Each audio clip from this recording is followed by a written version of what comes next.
Oke, baik, Suster, Bruder, Bapak, Ibu, saya akan mencoba menyampaikan apa yang sudah kami buat bersama. Ya, sebelumnya juga kami perlu sampaikan bahwa setelah pertemuan di Marsudiri nih, ya, jadi puji Tuhan bahwa Suster Patris sebagai pimpinan yayasan itu juga gercap, gercap gerak cepat sehingga kami langsung waktu itu hari Kamis selesai instruktur ya untuk diklat, lalu hari Jumatnya kami langsung berkumpul satu yayasan ya yang 5 sekolah yang terpilih sebagai sekolah yang masuk dalam POP, dan setelah itu kami juga mengumpulkan tim pengembang sekolah bersama dengan tim pengembang kurikulum untuk bisa membaca apa yang harus kita kerjakan, harus kita laksanakan untuk menghadapi kurikulum yang baru ini. Maka sebelumnya saya juga akan menyampaikan, Suster, Bruder, dan Bapak Ibu, bahwa SMP Maria Goretti itu juga sudah cukup lama, jadi cukup tua sekolahnya, sehingga gedungnya saja adalah gedung cagar budaya, maka tidak boleh diubah-ubah. Jadi hanya boleh direnovasi dengan cara hanya ngecat atau memperbaiki yang kecil-kecil. Kemudian kami juga telah memiliki 14 rombel. Memang jujur kami sampaikan bahwa di tahun ini karena mungkin adanya COVID ya, mungkin karena dampak COVID sehingga kami hanya 14 rombel. Sebelumnya kami 15 rombel. Jadi yang kelas 7 itu hanya mendapat 4 rombel. Kemudian SMP Maria Goretti juga terletak di tengah kota. Ya, sangat kota karena dekat dengan Tugu Muda dan bahkan dekat dengan jalan besar kelasnya, sehingga nampak begitu polusinya itu baik polusi udara maupun polusi suara gitu. Kemudian kalau latar belakangnya itu latar belakang untuk orang tua maupun siswa itu mungkin berbeda dengan MM. Kalau MM memang menengah ke atas, tetapi di SMP Maria Goretti pangsa pasarnya adalah menengah ke bawah. Itulah yang mungkin menyebabkan kami kemarin berkurang siswanya di kelas 7 karena dampak COVID-19. Karena waktu itu memang kami tidak menggunakan angket atau survei yang ini ya. Kami hanya bertanya secara beberapa orang tua yang sudah mendaftar, tetapi tidak jadi mendaftar. Mengapa? Karena mereka memang agak kesulitan di dana. Jadi kesulitan di dana. Sebetulnya senang dan ingin menyekolahkan di SMP Maria Goretti. Tetapi karena terbentur dengan dana dan saat itu adalah COVID yang sangat-sangat mempengaruhi kehidupan orang tua. Begitu. Nah, Suster, Bapak, Ibu, Bruder, beranjak dari situ, maka kami mencoba berembuk ya bersama tim bahwa beranjak dari filosofi pendidikan dulu. Jadi di Ki Hajar Dewantoro itu kan filosofinya pendidikan yang memanusiakan manusia. Jadi 3 tokoh ini yang akan menjadi panutan untuk kami untuk saat ini. Kemudian Fransiskus Assisi, yaitu mencintai ciptaan Tuhan.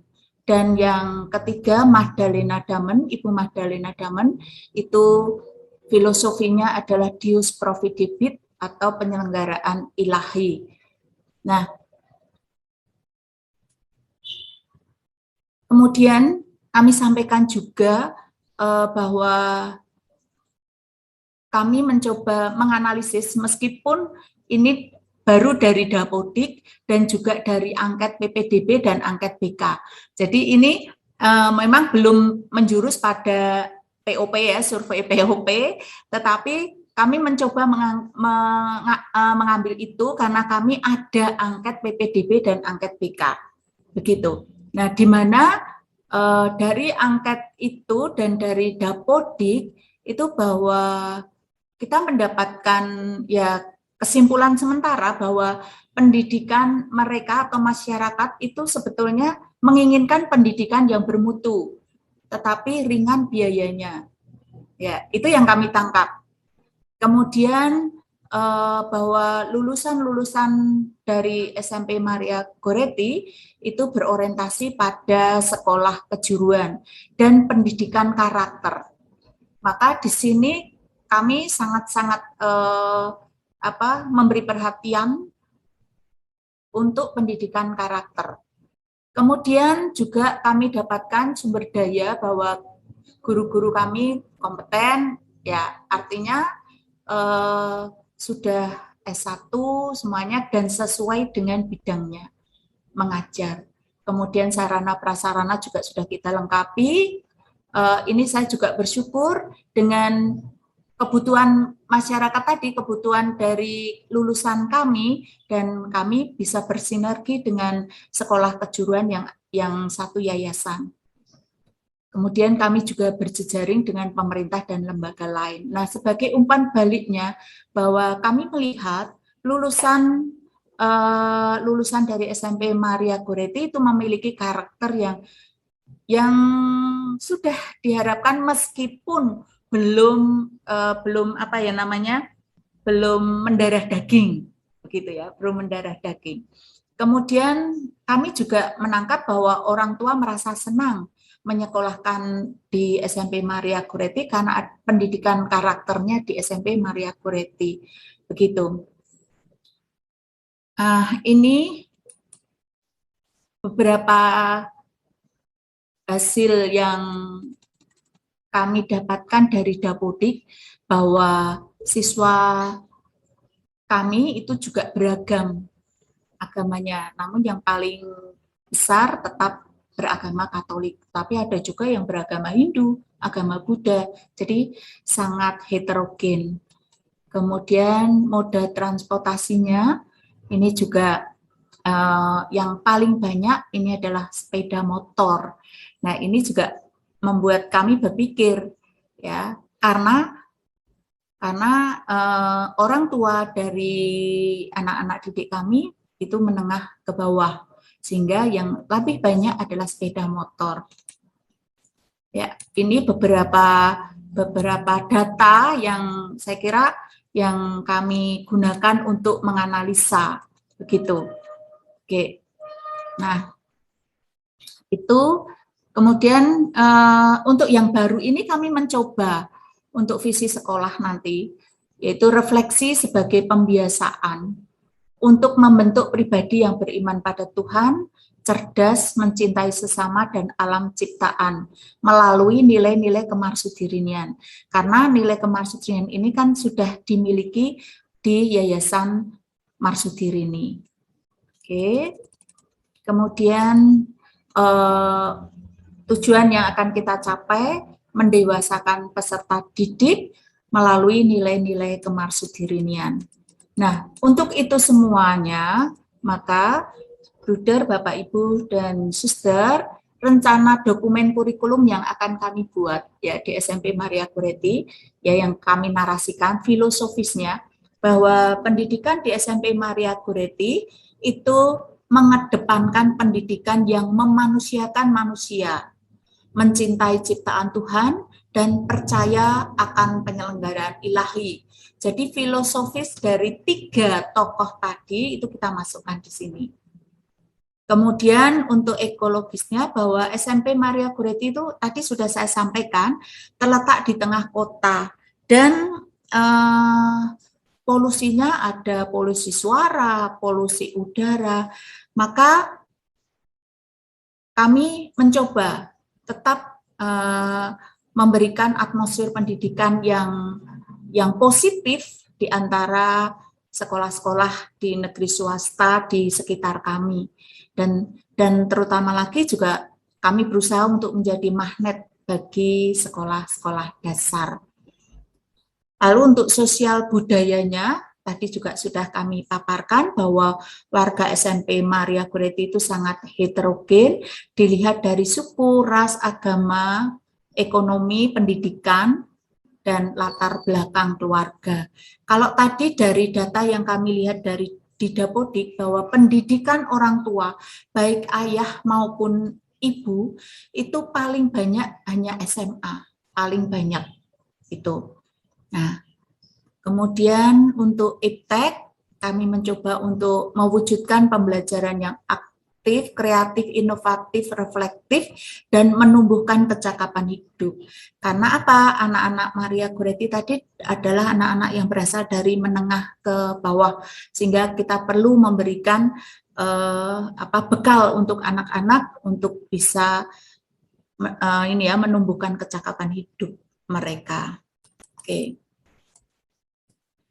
Kemudian untuk kompetensi inti dan kompetensi dasar. Ini tadi sudah disampaikan juga bahwa kompetensi inti dan kompetensi dasar itu kami memang sepakat dalam satu yayasan sama. Kami menghidupi keutamaan-keutamaan dari Bapak Fransiskus Assisi dan Ibu Magdalena Damen, di mana ada 3 kompetensi inti, yaitu beriman pada Tuhan. Kemudian sebagai kompetensi dasarnya untuk beriman pada Tuhan itu ada pertobatan dan semangat hidup. Jadi ini sama, satu yayasan sama. Hanya mungkin indikator dan aspeknya itu yang berbeda disesuaikan dengan kondisi dan situasi sekolah masing-masing. Nah, untuk kami, jadi untuk pertobatan itu indikatornya adalah membiasakan hidup jujur. Hidup jujur itu aspeknya ada jujur dalam ucapan, jujur dalam berniat, berkemauan, kemudian dalam perbuatan, dan dalam menepati janji. Kemudian yang kedua, indikator yang kedua itu mengendalikan diri. Aspeknya adalah menahan diri, kemudian berpikir lebih dahulu sebelum bertindak. Jadi tidak gerusa-gerusu begitu ya. Itu kalau bahasa Jawanya. Kemudian yang ketiga, mengendalikan reaksi atau impuls. Yang ketiga, indikator yang ketiga, membangun niat yang baik. Membangun niat yang baik itu aspeknya adalah menerima dan mempersembahkan. Jadi menerima apa yang kita terima dari Allah atau Tuhan dan kembali mempersembahkannya. Kemudian untuk kompetensi dasar semangat doa, itu indikatornya adalah membiasakan tekun berdoa dan beribadah. Nah, aspeknya kita akan melihat apakah anak-anak atau guru sendiri atau warga sekolah itu rutin berdoa pagi, siang, malam, kemudian doa malaikat Tuhan. Kemudian yang kedua, mengawali dan menutup kegiatan dengan doa. Yang ketiga, mengikuti misa dan ibadat. Dan keempat, rutin untuk menuliskan refleksi. Nah, refleksi ini, Suster, Bapak, Ibu, dan Bruder, kami memiliki kebiasaan setiap hari, baik guru, kemudian pegawai, kemudian anak, itu menuliskan refleksi. Jadi mereka memiliki buku refleksi, dan di refleksi itu kami minta untuk menuliskan apa saja, ya boleh dituliskan apa saja yang dialami, ya baik itu perasaan, senang, sedih, susah, gitu. Dan kami akan kumpulkan dan saya beri tanda tangan itu di setiap hari Sabtu dikumpulkan itu. Kemudian menghidupi firman Tuhan, indikator yang kedua menghidupi firman Tuhan itu dengan membaca kitab suci setiap hari, kemudian melaksanakan rekoleksi, retret, dan pembinaan rohani. Yang ketiga merayakan bulan kitab suci.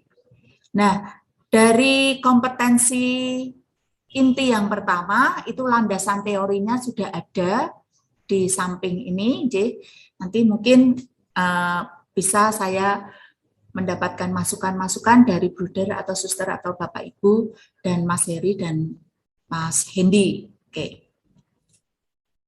Kemudian kompetensi yang kedua itu mencintai sesama. Ada 2 kompetensi dasarnya, yaitu persaudaraan dan kesederhanaan. Di mana persaudaraan itu indikatornya ada 4. Mengembangkan sikap peduli yang pertama. Nah, itu aspeknya menolong dan berempati. Kemudian yang kedua, mengembangkan sikap toleransi. Itu setia kawan, menghormati, dan menghargai. Membudayakan 5S, ada senyum, sapa, salam, sopan, dan santun. Dan yang terakhir untuk persaudaraan itu membudayakan TTM. Ya, TTM ini bukan teman tapi mesra ya. Jadi ini TTM-nya tolong, terima kasih, dan maaf. Kemudian untuk kesederhanaan ada dua indikator, yaitu mengembangkan hidup sederhana dengan aspek hemat dan menyesuaikan situasi dan kondisi. Kemudian menyangkal diri. Menyangkal diri itu aspeknya ada memberikan yang terbaik dengan tulus. Karena terkadang kita itu kalau memberikan sesuatu pada orang lain, mungkin yang sudah kita tidak suka, baru diberikan ke orang lain. Nah, padahal harapan kami itu memberikan yang terbaik, yang apalagi memberikan yang kita sukai kepada orang lain. Kemudian melakukan ugahari dan melakukan pekerjaan hingga selesai. Itu kesederhanaan. Dan landasan teorinya juga sudah kami cantumkan di sini. Kemudian yang ketiga, itu mencintai alam ciptaan Tuhan. Ada 2 kompetensi dasarnya, yaitu persaudaraan dan pertobatan. Di mana indikator untuk persaudaraan yaitu meningkatkan kesadaran menciptakan budaya bersih di lingkungan sekolah. Aspeknya melakukan kerja bakti yang biasa kami lakukan yaitu dengan hari Jumat, sehingga istilahnya menggunakan Jumat bersih. Kemudian piket kebersihan. Indikator yang kedua, menjaga kelestarian alam dengan aspek go green, kemudian pilah sampah dan composting. Yang kedua, kompetensi dasar yang kedua, pertobatan, ada 2 indikator, yaitu mengembangkan budaya hemat. Mengembangkan budaya hemat, aspeknya ada reuse, reduce, dan recycle. Yang kedua, menciptakan lingkungan sejuk dengan aspek membuat taman, merawat tanaman, dan mengurangi sampah plastik. Landasannya juga sudah kami berikan di sini. Nah, harapan kami, Suster, Bapak, Ibu, Bruder, bahwa nilai yang dimiliki beberapa tahun setelah lulus itu siswa menunjukkan sikap sesuai dengan spiritualitas yang ditanamkan di sekolah. Itu. Dengan sikap yang spiritualitas yang sudah kita tanamkan, harapannya lagi jadi akan berimbas, akan anak-anak itu akan menguasai keterampilan dan pengetahuan di bidang akademik. Ya, itu hasil yang kami harapkan setelah anak-anak lulus dari SMP Maria Goretti. Demikian, Bruder, Suster, dan Bapak Ibu, hasil dari diskusi kami di SMP Maria Goretti. Kami mohon masukannya dari Bruder, dari Mas Hendy, dan Pak Heri. Monggo, Oke, saya kembalikan. Baik Ibu Retno, terima kasih atas presentasinya. Sebelumnya saya mau bertanya dulu, apakah ini yang sudah terjadi selama ini sebelum kita diklat, atau memang inilah yang maksud saya kalau ini yang sudah dikerjakan sesudah kita diklat, ini sungguh cepat sekali, sangat cepat prosesnya ini seperti itu. Tapi yang pertanyaan saya, apakah ini yang sudah selama ini dilakukan sebelum kita diklat? Baik, Sister. Memang ada beberapa yang sudah kita lakukan, tetapi belum tertulis seperti ini. Ya, baru kita mematangkan setelah kami bertemu, setelah diklat, Tadi sudah saya sampaikan, jadi setelah diklat hari Kamis selesai, instruktur selesai, kemudian Jumat kami berjumpa bersama yayasan, satu yayasan, 5 sekolah. Setelah itu kami bawa, suster, nah dan itu kami bawa sampai 3 hari itu, Mas Hendy. Jadi 3 hari kami mencoba ini mengolah dan memang agak sulit juga ya untuk menarasikan seperti ini. Ya, semoga ini berkenan atau mungkin nanti ada masukan-masukan sehingga kami akan lebih sempurna lagi. Begitu, monggo. Oke, baik. Terima kasih Ibu. Sekarang kami berikan kesempatan kepada ketiga narasumber kami untuk menanggapi, barangkali juga masih akan menggali sehingga akan memberikan masukan juga kepada sekolah dari Maria Goretti. Dipersilakan siapa yang dulu silakan, Bruder. Share screen-nya ditutup dulu Ibu. Nyon sewu. Ya. Share screen-nya ditutup. Ya. Baik, terima kasih waktunya. Terima kasih Bu Retno atas sharing, atas hasil kerja keras dari teman-teman. Memang Suster Ferdinanda, seperti yang disampaikan Bu Retno tadi, jadi hari Kamis itu selesai diklat dan workshop kepala sekolah dan wakil kepala sekolah, lalu mereka itu terbakar jiwa raganya seperti Bung Karno tadi loh. Nah, lalu mereka minta Pak Heri sama Mas Hendy itu memberikan pendampingan sehari suntuk sampai jam 9 malam kalau nggak salah waktu luar biasa.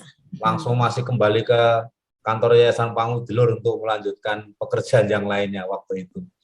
Ya, jadi memang itu luar biasa yang sudah dilakukan oleh Mas ini. Saya juga mendengar yayasan lain juga sudah melakukan hal yang kurang lebih sama, nanti biar cerita sendiri, saya tidak perlu menyampaikan di sini. Nah, yang ingin saya sampaikan tadi, baik dari Pak, yang dari tadi, Pak Arianto, ya, dengan Bu Retno itu kan nyebut-nyebut terkait dengan kemarsudirinian dengan nilai-nilai yang ada tadi. Tadi sejauh saya menangkap, kemarsudirinian itu diberikan dalam bentuk mata pelajaran kalau nggak salah tadi. Betul ya Bu ya? Betul. Nah, dalam bentuk mata pelajaran. Saya akan sedikit sharing mungkin hasil evaluasi kami. Salah satu evaluasi yang dilakukan oleh bruder kami terkait mata pelajaran kepangudiluran yang di Pangudilur itu sudah sekitar 10 tahunan. Sudah sekitar 10 tahun itu dilaksanakan lebih dari 10 tahun, 12-13 tahunan kira-kira itu. Saya akan share sedikit, share data biar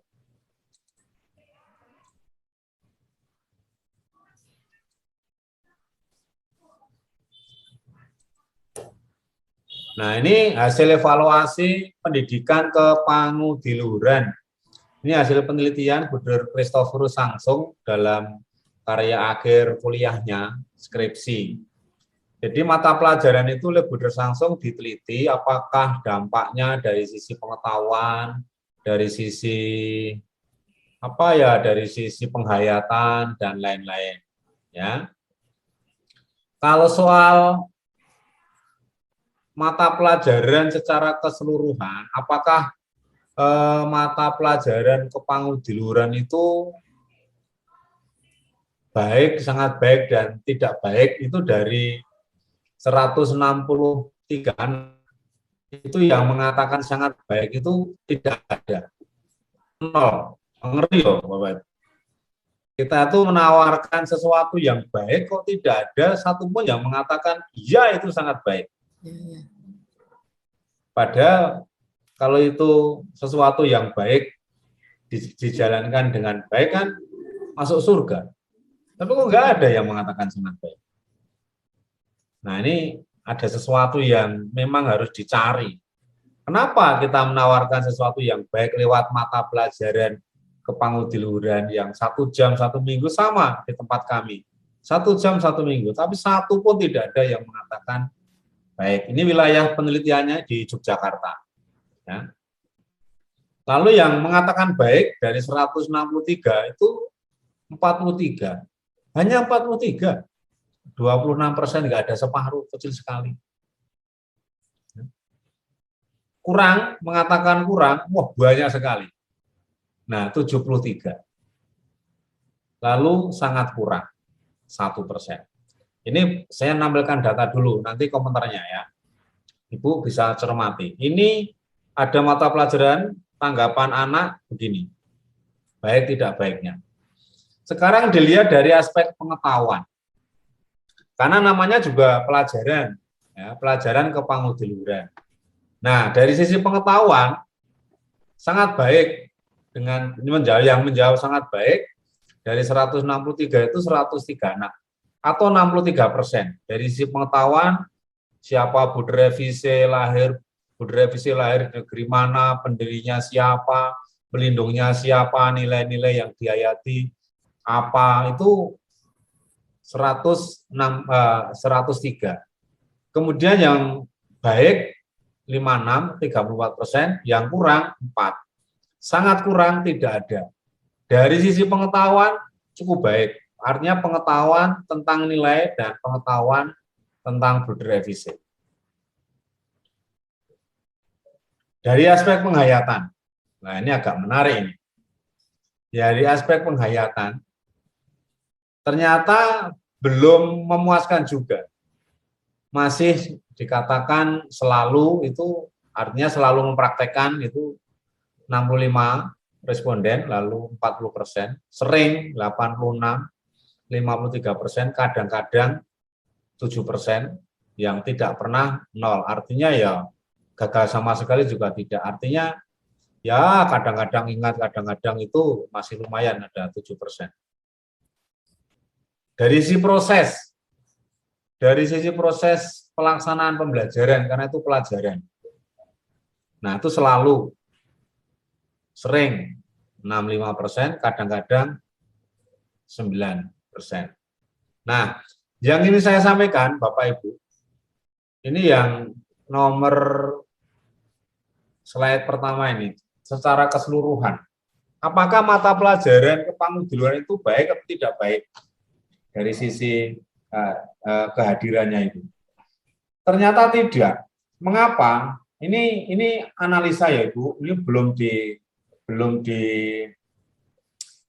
dianalisa lebih mendalam, tapi analisa data ini saja dan yang kami alami. Kami itu mendirikan atau mengadakan mata pelajaran kepangudiluhuran itu datang dari yayasan. Ini loh, yayasan punya nilai-nilai. Tempat kami namanya 10 keutamaan Bruder Bernardus, 10 keutamaan kepangudiluhuran. Nah, 10 keutamaan ini adalah nilai yang diperintahkan, yang disampaikan, yang dipesankan oleh pendiri kongregasi. Taruhlah itu pesan-pesan penting pendiri kongregasi untuk para bruder. Sekali lagi, untuk para bruder. Itu pun masih terbatas untuk para bruder yang menjadi pemimpin. Bukan untuk para bruder secara keseluruhan. Dan ini pesan-pesan untuk para bruder atau seorang pemimpin komunitas terutama. Nah, itu kami adopsi karena demi cepatnya, demi praktisnya, kami adopsi, kami buat buku, kami berikan ke guru-guru, lalu guru-guru kami minta baca, mengajar. Guru-guru tidak pernah kami kumpulkan, tidak pernah kami latih, tidak pernah kami ajak retret, tidak pernah kami ajak rekoleksi, menyadari, membatinkan terkait nilai-nilai itu, lalu diminta mengajar. Nah, inilah bicara kurikulum, kami salah. Dalam hal ini kami evaluasi. Jangan terulang di tempat lain. Ya, jangan terulang di tempat lain, di yayasan lain. Ternyata bicara kurikulum, yang kami pikirkan itu dulu membuat buku, petunjuk gurunya, ngajarnya begini. Tapi olah rasa, olah pikirnya, guru-guru nggak ditangani. Maka ya masuk akal kalau kehadiran kepanguduluran ini tidak sangat baik. Nah, gurunya nggak menghayati kok. Gurunya nggak mengerti kok. Gurunya nggak membatinkan. Pola pikir dan pola rasanya tidak nyambung dengan mata pelajaran yang ada. Bahkan, salah seorang pendamping retret ketika mendampingi retret guru-guru, ada keluhan, oh kami disuruh ngajar kepanguduluran, nilai-nilai kepanguduluran, tapi ada budak tertentu yang tidak menghayati nilai-nilai, komplain. Nah, ini menjadi titik lemah juga. Ya, sekali lagi yang ingin saya tekankan di sini adalah betapa fatalnya ketika kita bicara kurikulum, tetapi guru-gurunya, rohnya seperti Pak Karno tadi, rohnya, mentalnya tidak ngerti semangat dari atau pesan dari nilai itu, pesan dari kurikulum itu. Terima kasih. Terima kasih atas tanggapan masukan dari Bruder Warto. Saya pikir masukannya sangat berguna, sangat masuk akal. Saya pikir bicara tentang ya guru yang terutama harus memiliki, karena mereka lah yang akan menyampaikan kepada siswa. Terima kasih Bruder. Barangkali ada masukan dari Mas Hendy atau dari Pak Heri? Bukan Bruder Heri ya, Pak Heri. Mas Hendy?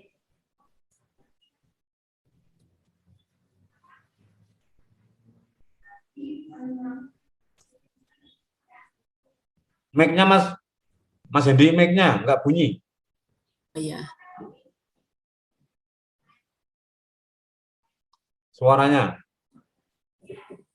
Pilihan sound-nya mungkin salah.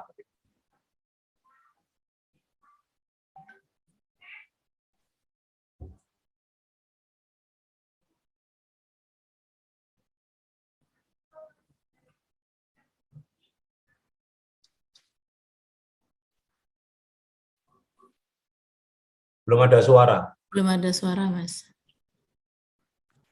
Cek. Ya, sudah, ya. Halo. Ya, Sudah. Ini tadi ada gangguan, maaf ya. Suster, Bapak Ibu. Iya, Mas. Biasa. Biasa. Ini dua-duanya keluar ini. Yang satu laptop, yang satu sini. Ini tidak keluar. Oh ya. Ini sebentar, tidak usah. Maaf, ini didadani sama teman-teman IT dulu ya. Mikrofon karo. Suaranya sudah ada. Ya. Ini suara dari laptop. Oh. Cek, halo. Udah masuk? Sudah. Wes buatan apa-apa ya, wis ngerti ya. Enggak apa-apa ya, gini dulu ya. Iya, betul. Dengar kan? Ya. Sama. Saya tak teriak-teriak saja. Karena biasanya pemain teater itu kadang-kadang juga pengen teriak-teriak sekali-kali. Bapak, Ibu, Suster, Bruder, terima kasih banyak atas Maria Goretti, Maria Mediatrik, lalu teman-teman dari Maria Giasinu Cirunumpoko Niskolo. Saya Maksud diri ini itu sangat akrab dengan keutamaan dan nilai-nilai Fransiskus dan Ibu Maria Magdalena Demen. Kemarin kami berdiskusi, Bapak, Ibu, Suster, Bruder, kenapa ketika kita bersama dengan saudara-saudari kita yang dari Sumatera Utara, dari Lampung, itu kedekatan budaya itu sangat luar biasa ya, Suster Ferdinanda. Ya, Mas. Bahasa-bahasa lokal selalu digunakan untuk masuk dalam pendidikan, dan itu rinsep jroning kalbu begitu ya. Jadi ketika mendengarkan kata elek Merbur langsung set gitu. Dayana Tolu itu langsung gitu. Saya mencoba mengingatkan bahwa Maria Mediatrik, Maria Goretti, lalu Maria yang lain, Maria Marganingsih juga. Itu pasti ada keutamaan dekat dengan kabudayaan. Saya mau cerita dinamika perjumpaan dengan salah seorang teman dari dulu dari teman lama dari SMP Domenico Savio yang mengatakan saya itu aku ki bahasa Jawa ya, aku ki Cino tapi ilang Cinone. Gitu. Juga yang Jawa merasa aku wong Jawa ilang Jawane. Dalam unen-unen Jawa itu kan ada koyok kacang ninggalan jaran. Bapak, Ibu, Suster, Buder, kita semua sadar ya, unen-unen ini ya, seperti kacang rambat yang kehilangan tempat untuk dirinya merambat. Bahwa kita diingatkan oleh para misionaris dulu, Bapak Ibu, bahwa ada keutamaan Marsudirini. Kalau dulu kan sekolah, Marsudirini itu kan sekolah-sekolah perempuan, kalau yang FIC, Pamuk Luhur itu sekolah laki-laki. Jadi dengan kata Marsudirini, itu ada keutamaannya sendiri, ada nilainya sendiri. Marsudi bagaimana kita untuk ngudi, mengupayakan pendidikan untuk rini, untuk para perempuan. Terus ada apa? Semacam kereta boso gitu ya. Marsudirini dibuat Maria Sinuci Diah Rinumpoko Niskolo, dan itu kita rayakan pada tanggal 8 Desember. Sama seperti Maria Immaculata, Maria yang terkandung tak bernoda. Saya mencoba mengingatkan Bapak Ibu dari Maria Mediatrik, gunakanlah kedekatan-kedekatan budaya kita, apalagi tadi yang merasa nanti Marganingsih di Muntilan, lalu yang tadi Maria Goretti yang masih dekat dengan akrab dengan budaya Jawa, ketika bicara Laudato Si, gitu, ketika bicara Laudato Si, memang acuannya memang ensiklik itu ya, tetapi kita bisa bicara soal nilai-nilai Hamemayu Hayuning Bawono. Lalu soal kejujuran, ada unen-unen Baris Kures Bloko Suto. Jadi ini kita akrabkan lagi, Suster, Bapak Ibu. Ini ada iklan lewat. Kita akrabkan lagi supaya nilai-nilai kebudayaan kita kan mau merefleksikan perjumpaan kita untuk transformasi pendidikan berbasis budaya dan nilai-nilai spiritualitas. Kita semakin akrab dengan kebudayaan itu. Lalu bagaimana Deus Providebit, kita bicarakan Narimo ing Pandum. Itu kan semacam apa ya? Ya, ini milik. Ini milik. Ketika saya riset tentang budaya Semarang itu memang saya harus katakan karena kota dagang itu kebudayaannya nanggung. Nanggung, kita tidak berkiblat ke Solo, tidak berkiblat ke mana? Ke Jogja. Tapi dalam tembung dolanan gitu, tembung dolanan apa-apa ya, kita mendengar kata umuk Solo ya. Umuk Solo, Gelembuk Mataram. Jadi kalau Jogja itu kan Merayu ya udah Jakarta ya. Gelembuk Mataram, Solo yang ini umuk Solo, lalu Gertak Semarang. Jadi kita semakin dekat dengan kebudayaan kita untuk mengakrabi keutamaan dan nilai-nilai yang dibawa Fransiskus Assisi dan Ibu Maria Magdalena Diamond yang orang Eropa itu ya. Kita adopsi menjadi milik orang Semarang, orang Muntilan, lalu Solo, lalu di Kalimantan juga ada teman-teman yang dari Usaba menggunakan budaya-budaya bahasa Dayak. Dan itu kemarin kita diingatkan oleh suster dari mana ya, Don Bosco ya, ketika misionaris bilang and praise with you gitu ya, kita diberkati, tapi bahasanya bahasa Inggris gitu ya, Inggris, atau lalu terus habis itu dibunuh. Kisah kemartirannya seperti itu karena menggunakan bahasa luar. Tetapi ketika menggunakan bahasa daerah itu proses kristianisasi berjalan dengan baik karena itu menjadi milik. Begitu ya Sister Ferdinanda ya. Kemarin Sister siapa? Marcella atau Sister siapa yang bercerita dari yayasan Maristella, Mas. ya, Maristella. Kurang lebih seperti itu, Bapak, Ibu, Buder, Suster, untuk yang satu ini bahasa. Kemarin kami berdiskusi dengan Pak Heri, Pak Adi, lalu bagaimana yang dari Semarang, dari Jawa ini, untuk kembali lagi ingat akan lanjarannya awake dhewe. Lalu untuk Ibu Retno, yang kemarin sudah menggunakan gitar, ya, gitar untuk jadi Maria Goretti ini mengusung gitar sebagai keutamaan di pembelajaran. Jadi dari gitar itu bisa belajar banyak hal, termasuk semua siswa-siswinya bisa gitar.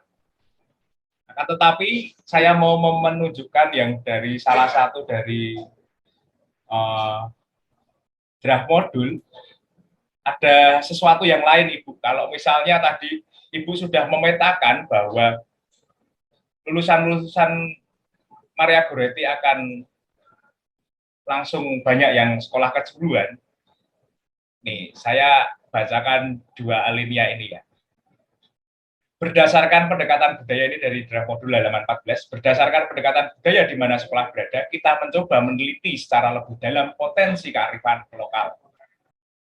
Sebuah cara cerdas dilakukan oleh STKIP, STIT, PGRI Pasuruan.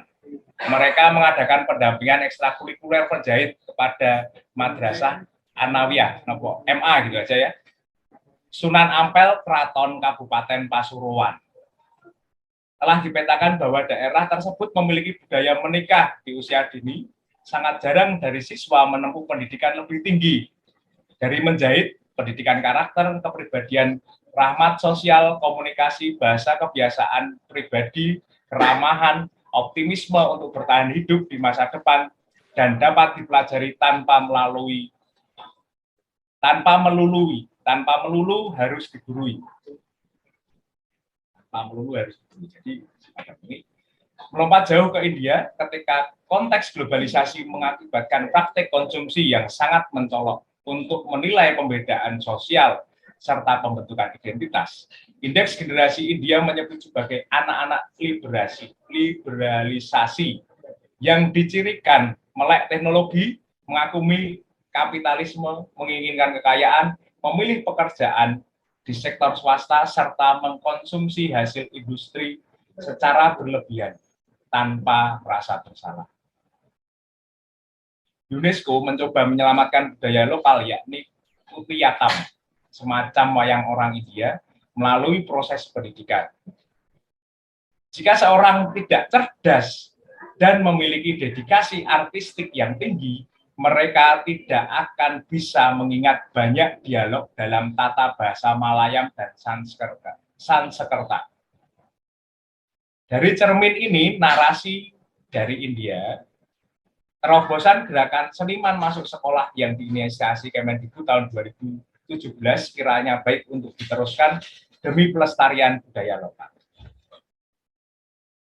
Jadi kita bisa melihat bahwa satu, kita mau nguri-nguri kebudayaan. Karena dari kebudayaan lokal itu ada falsafah-falsafah luar biasa. Memang kita mengadopsi nilai-nilai dari Fransiskus, nilai dari Magdalena Diamond, tetapi kita perlu juga mengadaptasinya dalam pola pikir, rasa perasaan, dan tindakan di masyarakat sekitar kita, di konteks lokal kita. Lalu yang kedua, bagaimana sekolah-sekolah Ibu Bu Retno dan teman-teman dan tim tadi sudah metani bagaimana iptek itu untuk menumbuhkan kecakapan hidup selanjutnya. Kemarin ketika kami berkumpul bersama programmer, salah seorang programmer, kita itu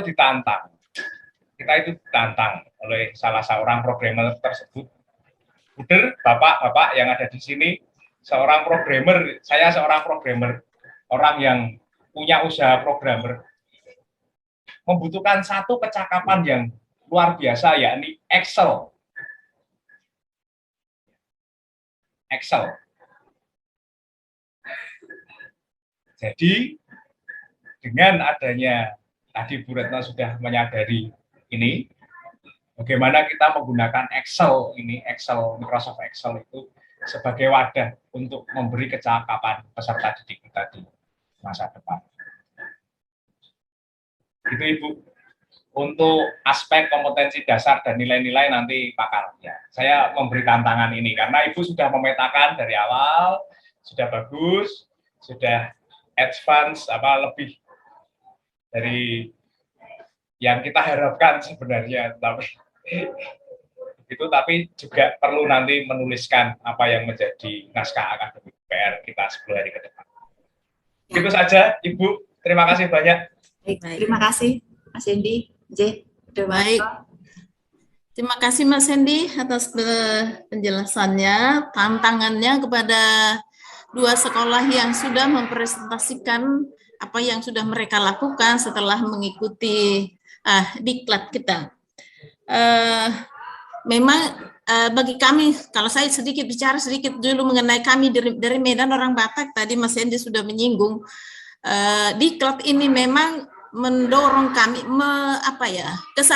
membangkitkan kesadaran kami betapa perlunya kita juga mengangkat nilai-nilai dan kearifan lokal untuk memperkaya kurikulum kita supaya generasi muda kita tidak kehilangan akar budayanya sendiri. Misalnya seperti kami di sekolah kami bersumber dari spiritualitas kongregasi bahwa kita adalah citra Allah, imago Dei. Ini kami hubungkan dengan Dalihana Tolu itu, di mana setiap orang itu harus saling menghargai satu sama lain, karena kita memang citra Allah. Nah, seperti itu. Jadi, ini juga mendorong kami semua, khususnya kemarin sudah Mas Hendy Bruder sudah mendengarkan apa yang sudah diseringkan oleh para kepala sekolah yang ada di Sumatera Utara, yang pada umumnya mayoritas berada di daerah Batak, yang sangat kental dengan budaya, dan saya pikir itu sesuatu yang sangat bagus juga. Teman-teman di Jawa atau di daerah lain juga pasti punya budaya yang luar biasa, yang saya pikir harus kita masukkan di dalam kurikulum kita untuk memperkaya kita satu sama lain. Terima kasih Mas Hendy. Apakah Pak Heri akan memberikan masukan juga atau kita tunggu nanti, kita satukan untuk nanti? Adakah Pak Heri? Nanti aja, Suster. Satu lagi. Nanti aja. Oke. Johannes dulu. Nanti tadi habis kesini untuk ngobrol-ngobrol sedikit, nanti masih ngorek-ngorek. Nanti kita tunggu kejutannya. Iya, baik. Selanjutnya kami berikan kesempatan kepada SMP Marganingsih. Dipersilakan Ibu atau Bapak. Terima kasih, Suster. Apakah bisa didengar? Bisa, Pak, bisa. Oh ya, terima kasih. Bruder, Pak Henry, Pak Heri, selamat siang. Terlalu kecil ya Pak suaranya Pak. Tipis gitu. Ini malah macet. Iya, hilang. Dilewati dulu aja, Suster. Oke. Nah, ini sudah muncul. Bruder Warto sangat. Oh ya. Ya. Pak, videonya dimatikan aja Pak, mungkin Pak. Video Suara saja Bapak. Ya, sudah. Bagaimana? Ini monggo Pak Agung.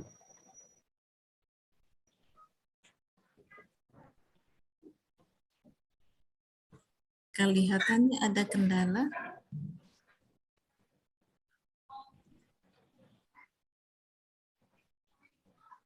Bagaimana Pak Agung? Masih bisa dengar kami? Ya, saya terlempar sebentar. Oh, terlempar. Baik, kami akan membagi dua sesi. Ini yang pertama nanti pemaparan yang mengenal selayang pandang SMP kami. Ini nanti bisa menjadi dasar untuk menggali keutamaan-keutamaan yang tentu saja kami tergabung dengan satu Yayasan Marsudin ini tentunya mempunyai kesamaan dalam menggali keutamaan tersebut. Maka untuk itu kami bertiga dengan satu operator untuk membantu kami. Maka kami mohon Bu Christine untuk bisa menampilkan atau menge-share yang materi yang akan kami sampaikan.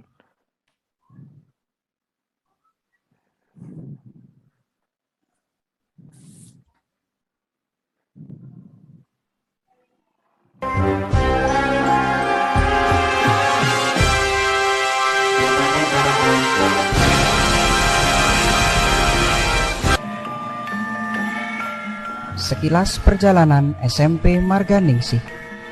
Pada tahun 1902 merupakan awal rintisan berdirinya SMP Marganingsih dengan kehadiran para suster Ordo Santo Fransiskus atau OSF di Muntilan, membantu Pastor F. Van Lith SC memulai karyanya untuk mengelola dan pemeliharaan rumah sakit Muntilan. Ada 6 suster yang membaktikan diri di misi Muntilan. Kiprah pelayanan para suster meluas ke bidang pendidikan. Tanggal 1 Juli 1933 dibuka Holland Chinese School atau HCS, sekolah untuk anak-anak Tionghoa berbahasa Belanda. Hollands Indische School atau HIS juga didirikan. Vervolk School untuk anak-anak putri dikelola Suster Eliana Steek, Nyonya F. Philippen, dan Nyonya Van der Saan.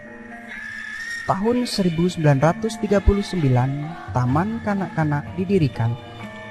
Tahun 1942 sampai 1945, penjajahan Jepang memporak-porandakan karya-karya tersebut. Baru pada tanggal 20 Mei 1948, para suster diperbolehkan kembali ke biara dan sekolah dibuka kembali. Nama sekolah diganti menjadi Sekolah Rakyat atau SR Mater Dei dan SR Santo Yusuf serta TK Teresia.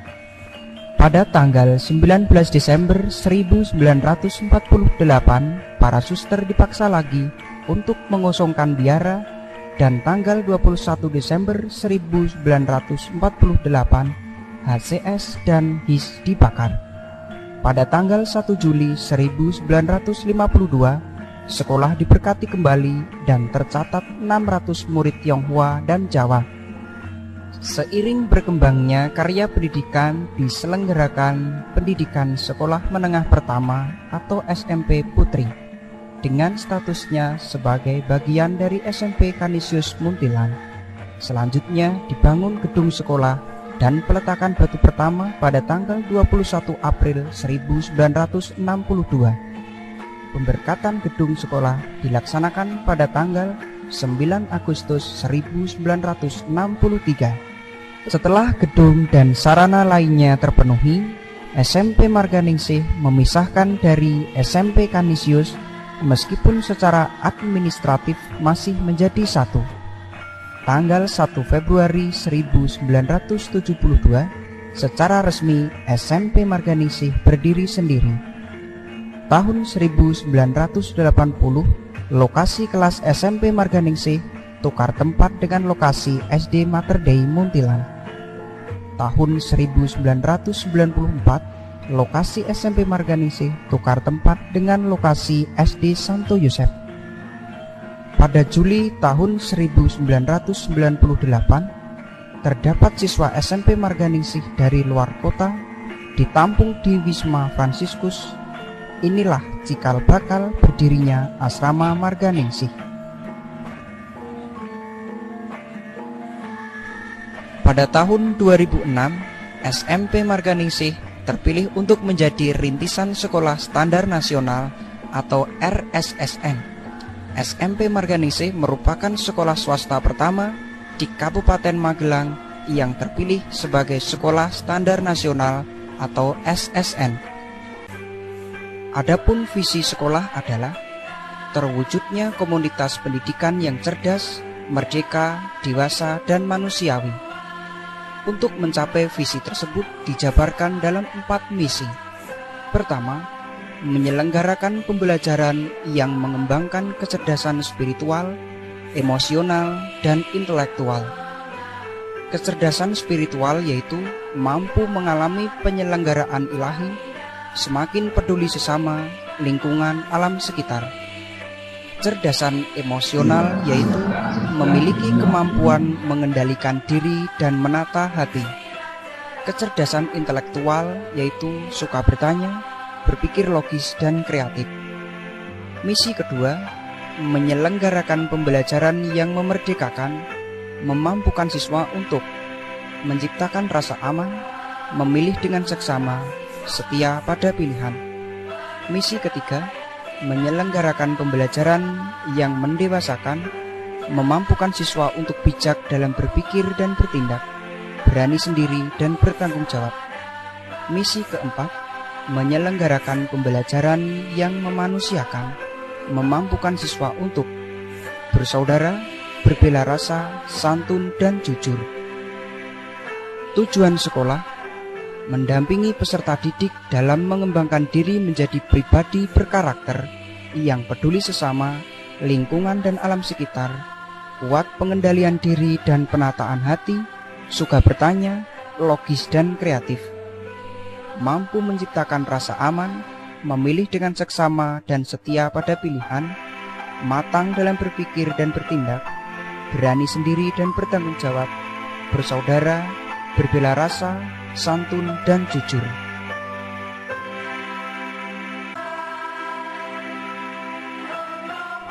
Untuk mencapai visi dan misi tersebut, dalam kurun waktu 4 tahun, dari tahun 2008 sampai tahun 2012, secara cerdas, merdeka, dewasa, dan manusiawi, SMP Marganingsih akan menjadi SMP Sekolah Standar Nasional atau SSN yang berbasis teknologi informasi dan komunikasi, menguasai bahasa Inggris sebagai tindakan antisipatif di era globalisasi, mengembangkan lingkungan budaya lokal. Oleh karena itu, SMP Marganingsih terus-menerus berupaya untuk 1. Mengembangkan kurikulum nasional, lokal, dan kemarsudirinian. 2. Mengembangkan proses pembelajaran yang efektif dan efisien, berbasis pada penggunaan teknologi informasi dan komunikasi atau ICT. 3. Mengembangkan kualifikasi kemampuan lulusan yang mencakup sikap, pengetahuan, dan keterampilan. 4. Mengembangkan tenaga pendidik yang memiliki kualifikasi akademik dan kompetensi sebagai agen pembelajaran, serta tenaga kependidikan yang memiliki kualifikasi, kompetensi, sertifikasi sesuai dengan bidang tugasnya. 5. Mengembangkan prasarana dan sarana pendidikan yang memenuhi standar pelayanan. 6.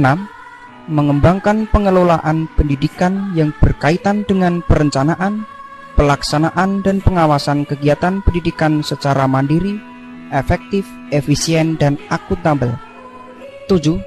Mengembangkan standar pembiayaan pendidikan, biaya investasi, biaya operasional, dan biaya personal agar kegiatan pendidikan berlangsung secara teratur dan berkesinambungan. 8. Mengembangkan standar penilaian yang berkaitan dengan mekanisme, prosedur, dan instrumen penilaian prestasi belajar peserta didik. 9. Mengembangkan standar budaya lokal.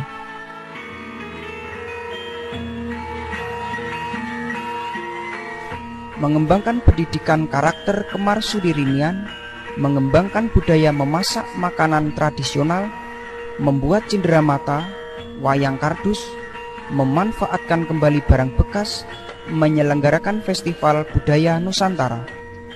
Selain proses belajar mengajar di kelas, siswa juga diberi kesempatan untuk mengembangkan prestasinya di luar sekolah pada berbagai kegiatan lomba bidang akademik maupun non-akademik dan meraih berbagai prestasi.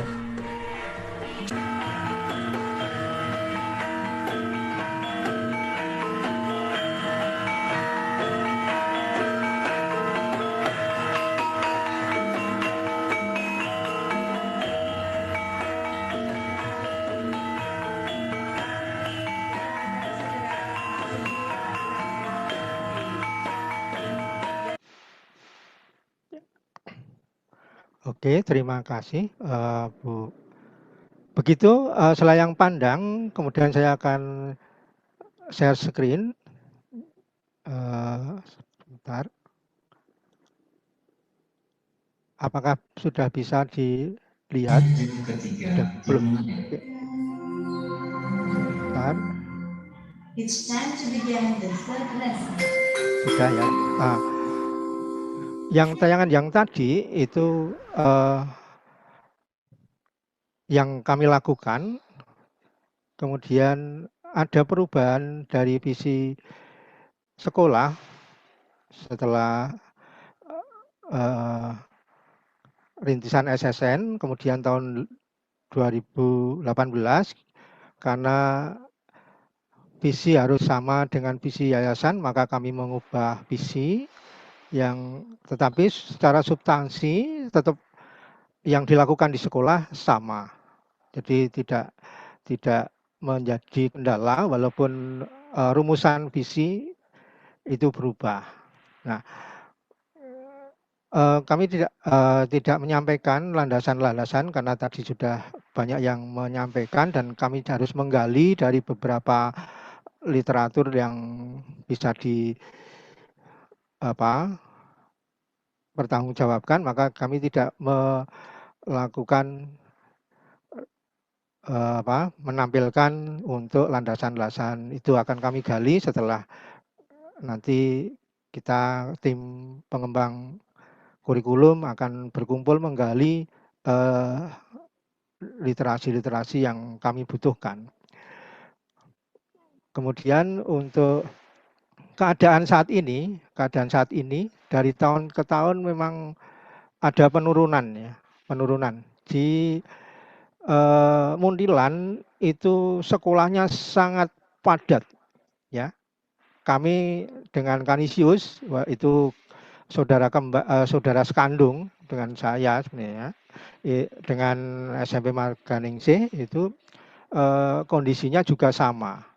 Jadi jumlah murid itu mengalami penurunan yang signifikan. Karena SMP yang di dekat kami itu paling jaraknya tidak sampai 3 kilo, 2 kilo, bahkan berdekatan ya, sangat berdekatan, bahkan 0 kilometer itu misalnya SMP Marganingsih dengan Kanisius itu hanya pojokannya saja, pojokan kami seberang jalan sudah Kanisius. Kemudian belakang kami, belakang sekolah Marganingsih sudah SMP Muhammad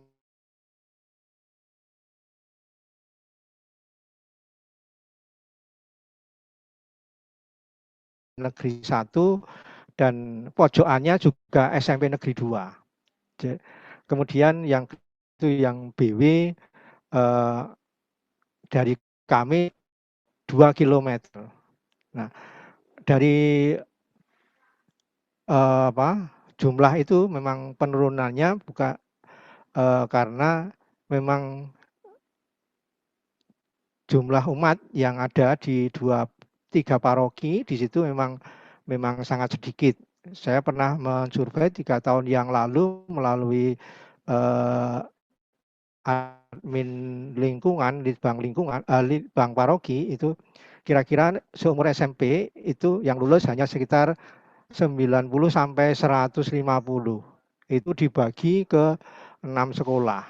Jadi maka sangat kompetisinya untuk mencari murid ini memang luar biasa.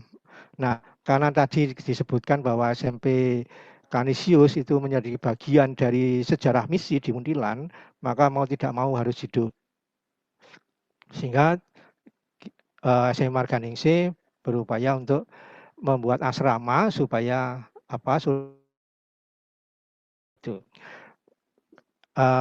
itu yang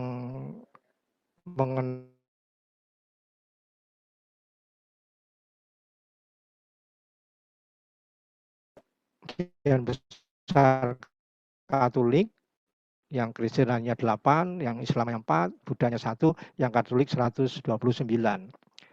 Ya, ini tradisi Katolik ini jelas kami menjadi utama karena dalam wawancara dengan orang tua ini menghendaki tradisi Katolik ini yang mereka utamakan. Mengapa menyekolahkan di SMP Marganingsih, salah satunya itu iman Katolik yang harus dijaga. Nah, maka di sini perlu diketahui bahwa SMP Marganingsih itu tidak pernah absen yang masuk ke seminari. Tahun kemarin ada 2, tahun ini yang mau masuk ini ada 3. Jadi itu setiap tahun bahkan tidak pernah lowong. Nah, ini menjadi pekerjaan orang tua ini yang hampir sebagian besar, kalau itu hampir 50% petani karena karyawan swasta. Ya, maka 50% itu petani. Nah,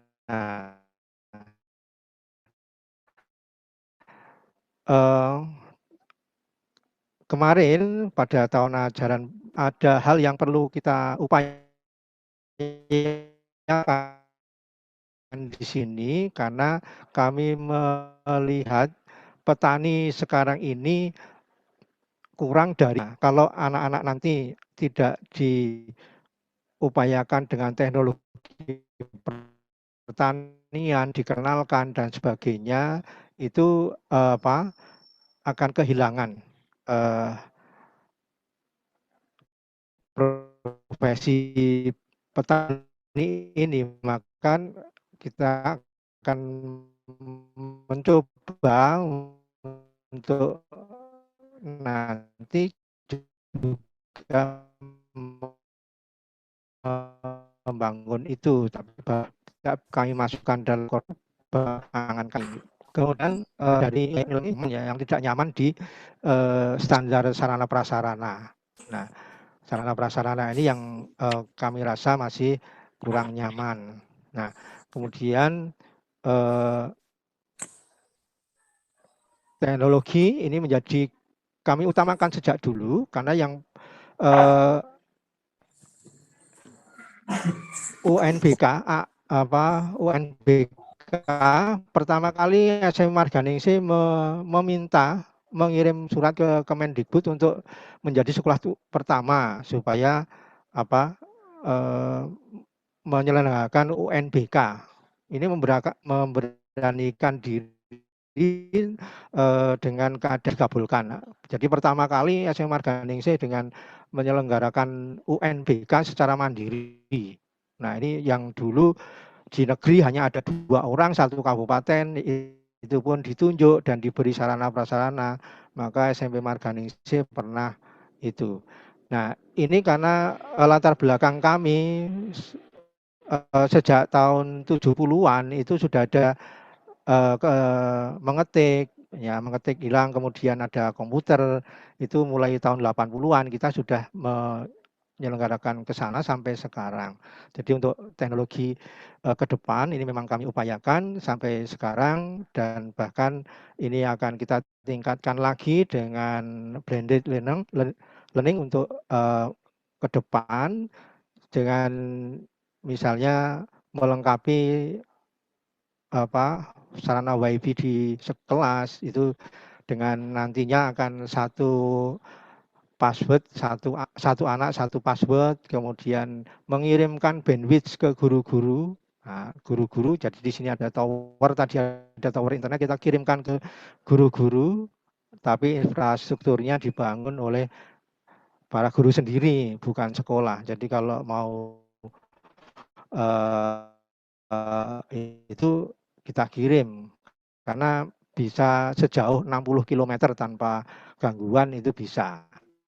Maka ini sudah kami upayakan untuk nanti menunjang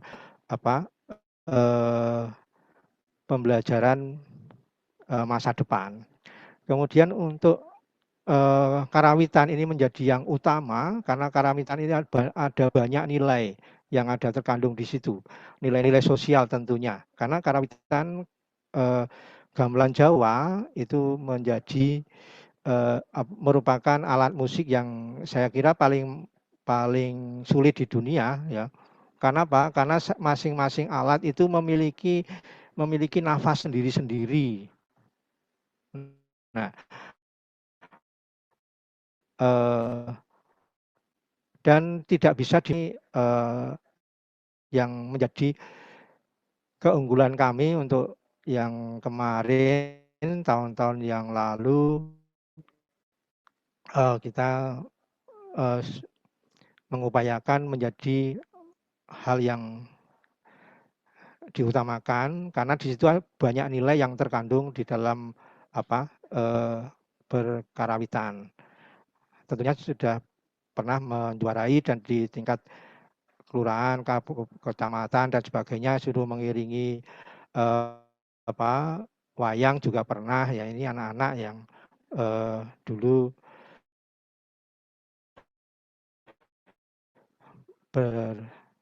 mempelajari karawitan. Nah, ini tentu saja ini yang kami lakukan saat ini. Kita akan lanjutkan dari Ibu Kepala Sekolah core value dari pembahasan kemarin. Saya gantikan ke Bu Tresti selaku Kepala Sekolah untuk menyampaikan core value yang ingin dicapai selanjutnya.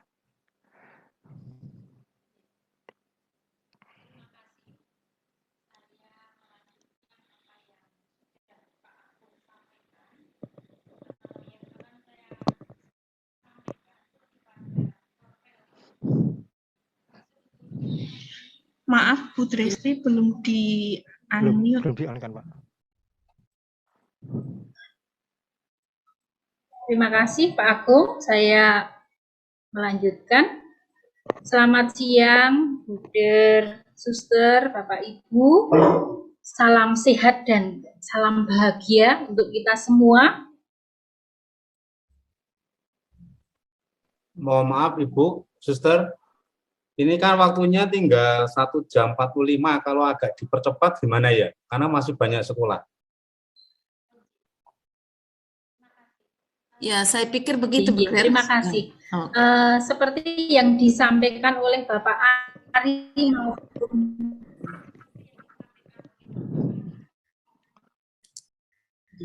suaranya hilang kan? Seperti yang disampaikan oleh Bapak Ari maupun Bu Retno, karena kami adalah saudara Yayasan Diri,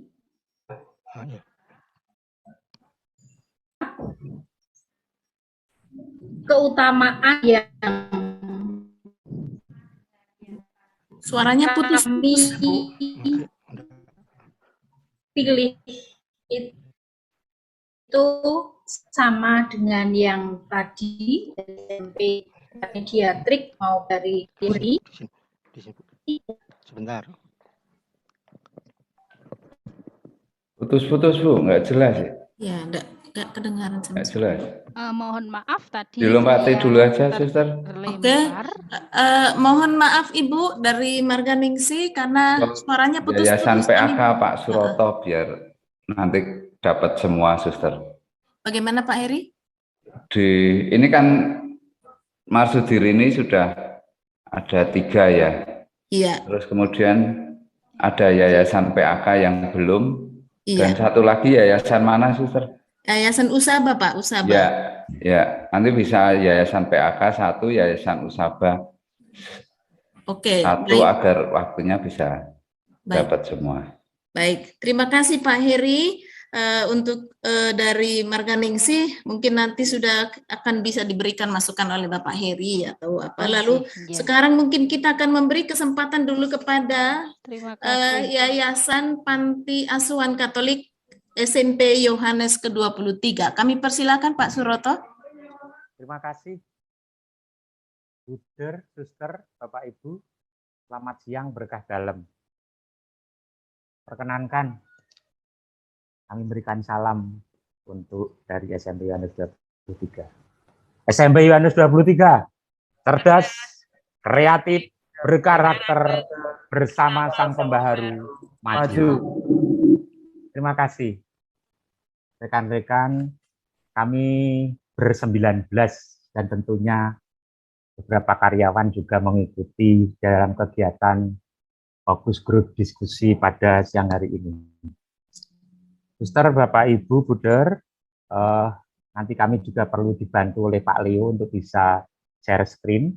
Tapi sambil jalan, Pak Leo mempersiapkan share screen-nya, kami sedikit menceritakan bahwa Yayasan PAK, tempat kami bernaung, itu di SMP Yohanes 23, kami sudah 212 tahun yayasan kami bergerak, dan 100 tahun perjalanan ini di dunia pendidikan.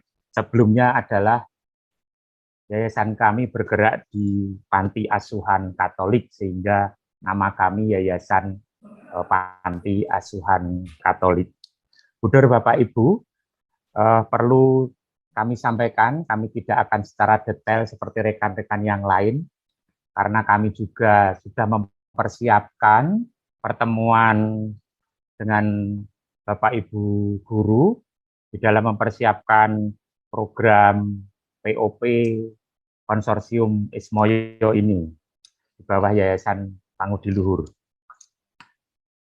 Bapak Ibu, Suster, SMP Yohanes 23, kami tahun ini berusia di 59 tahun. Kami berdiri 12 Agustus 1962, kemudian terlebih dahulu kami ada SD Alusius, jadi 106 tahun, 1915, mulai ada pendidikan, ada SD Alusius. Dari para pendiri kami, Yayasan PAK dari Panti Asuhan ini, kami mempunyai nilai-nilai dari para leluhur kami, para misionaris kami dari Yesuit, dengan pendidikan ataupun posisi panti asuhan yang dijalankan, sampai dilanjutkan oleh buder-buder kongregasi Santo Alusius. Dan proses Yayasan Panti Asuhan ini menjadikan posisi kami sungguh banyak dipahami oleh masyarakat sekitar Semarang dan sekitarnya, bahwa anak-anak dengan background karakter yang mungkin kurang, orang tua, keluarga yang kurang perhatian, dan secara ekonomi mereka kurang, mereka percaya memaksakan pendidikan mereka di tempat kami di SMP Yohanes 23. Kami posisi di tengah-tengah di Semarang Atas, dari radius sampai 7 km, kami itu punya kompetitor hampir 18 sekolah negeri swasta. Sehingga kalau kami tidak mempunyai nilai-nilai yang lebih, saya pikir masyarakat untuk apa datang ke SMP Yohanes 23. Di kilometer sekian saja mereka sudah dapat sekolah. Maka kami tidak mudah untuk mencari siswa kalau misalkan kami tidak punya nilai-nilai yang sudah ada sejak 212 tahun yang lalu.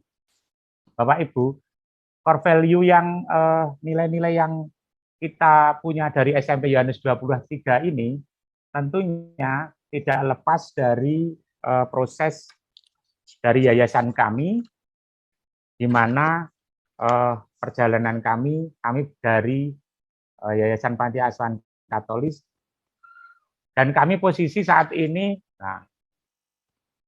sebagai kepala sekolah yang ke-9.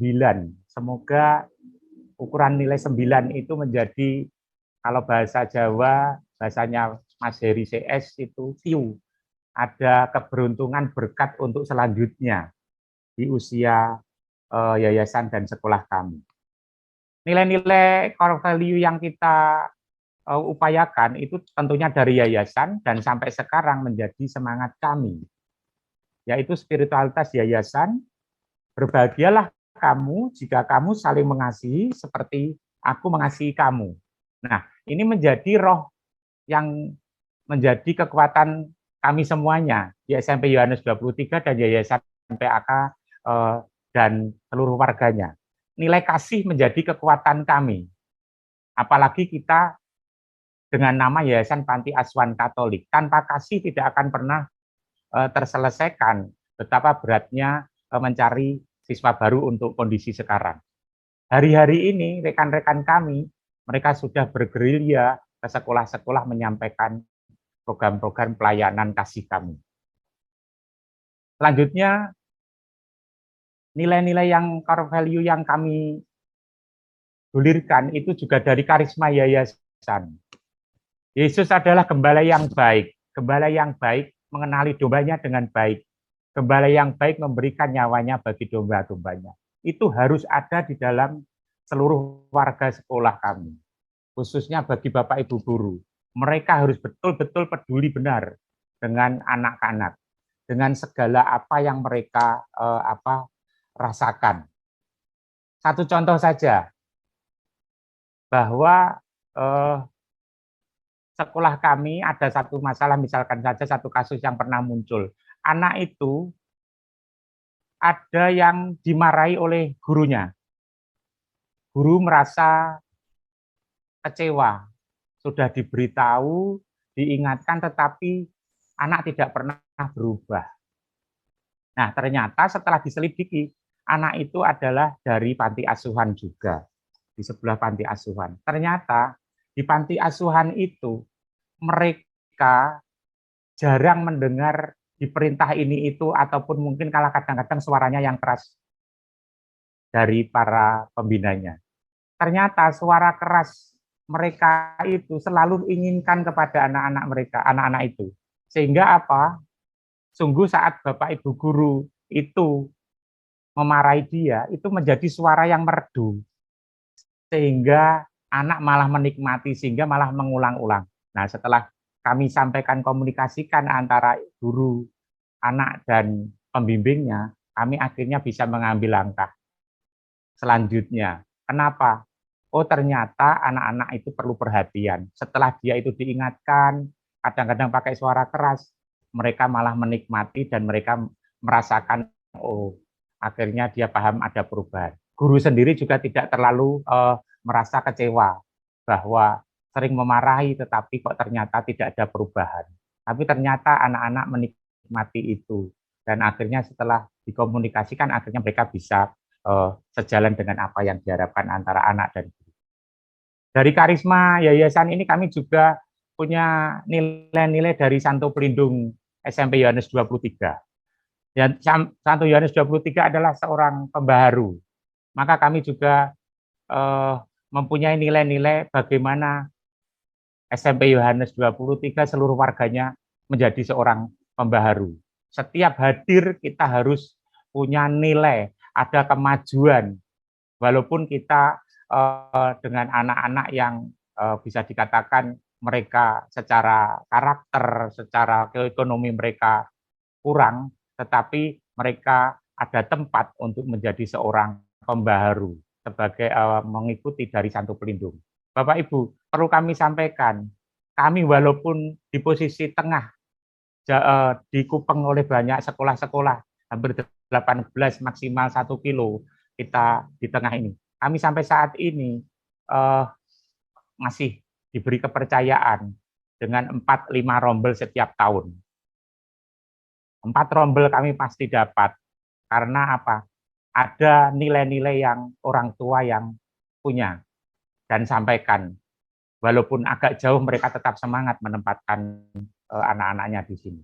Karena di tempat kami di SMP Yohanes 23, nilai-nilai inti kasih, ya, dengan keutamaan bersyukur dan berbudi luhur, itu salah satu menjadi kekuatan. Bersyukur karena apa? Kita masih diberi, kalau kami sampaikan pada Bapak Ibu guru, kita masih diberi, dipercaya masyarakat dengan anak-anak walaupun mereka di bawah, menengah ke bawah dan sebagainya. Tapi kita bersyukur, malah kami juga menjadi citra yang baik. Anak-anak yang bahasanya itu ABK, tapi kami menyebutnya adalah anak-anak yang punya kemampuan berbeda atau anak-anak penuh berkat. Itu dari banyak tempat sekolah-sekolah elit yang orang tua titipkan, mereka menempatkan di tempat kami. Itu kan karena apa? Kami punya rasa syukur, sehingga apa? Kami melayani mereka dengan suka hati, dengan pengorbanan dan sebagainya. Kemudian ada nilai kasih cerdas, ya. Jadi kami ini ambil dari Santo Pelindung kami, cerdas spiritual, cerdas emosional, dan juga cerdas intelektual. Kami tiga kecerdasan ini kami olah semuanya, khususnya secara spiritual, karena mereka punya latar belakang anak-anak yang sudah sejak awal ditinggalkan orang tua, secara ekonomi mereka kurang, maka kami kuatkan dengan beberapa banyak kegiatan secara spiritual, baik itu retret, rekoleksi, ziarah, gladi rohani, virtual dan sebagainya. Itu supaya menjadi sumber kekuatan. Dan walaupun sekolah kami ciri khasnya Katolik, kami masih ada sekitar 12% anak-anak yang Muslim. Tetapi kami juga memberikan kegiatan-kegiatan mereka sesuai dengan iman kepercayaan mereka. Pada saat sebelum pandemi, kami selalu mengadakan apakah itu kegiatan buka puasa bersama, kegiatan halal bihalal, anjang sana ke pesantren, membantu anak-anak ke tempat panti asuhan cacat ganda dan sebagainya. Itu hanya di dalam rangka membangun spiritualitas, emosional, dan kami juga cerdas intelektual. Walaupun kami itu sekitar 20% anak-anak kami yang kemampuan mereka itu tinggi dan orang tua mereka dukung, ya kami juga upayakan supaya mereka juga harus mendapatkan sekolah-sekolah yang hebat dan bisa bersaing dengan sekolah-sekolah hebat. Kami juga memfasilitasi, termasuk juga bekerja sama dengan bimbingan-bimbingan supaya mereka ada kepercayaan, tidak hanya sebatas anak-anak yang susah-susah saja itu yang jadi karakternya, tetapi kecerdasan intelektual juga menjadi kekuatan kami. Kami juga punya nilai kreatif. Nah, ini artinya apa? Kita harus terbuka dengan ilmu pengetahuan dan teknologi dan inovasi. Ya, itu menjadi nilai-nilai keutamaan yang juga Bapak Ibu guru juga upayakan. Di mana kondisi teknologi sekarang, walaupun SMP Yohanes anak-anak menengah ke bawah, tapi teknologi kami upayakan. Learning management system kami sudah upayakan sejak sebelum ada pandemi.